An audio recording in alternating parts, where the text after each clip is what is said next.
It's the same, and it's not all of them are criminal.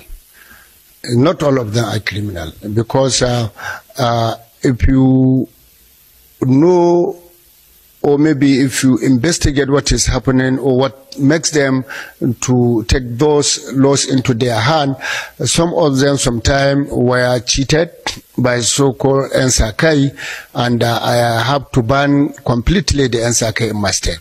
The Nsakai, those called vigilante group, who normally went to their settlement, destroy their property and take their animals.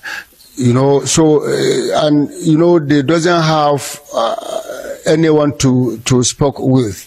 So sometimes they are going for revenge. Like if Nsakai attack them, so they will go for reprisals. So that is what exactly happening. And some of them are living in a settlement where close to a village or town, and they sometimes if there is maybe operation, military operation, the military will go and destroy their properties and their animals. So they are angry with such actions sometimes. So sometimes if you are talking to them, you can understand where they are coming from and you can understand their problems. So it is important we as leaders to sit down with those people to understand what is the genesis first.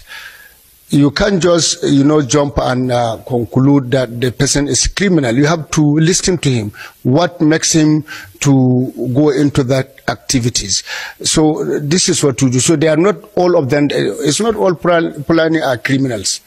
Some are good citizens, but due to some circumstances, they subscribe to such criminality.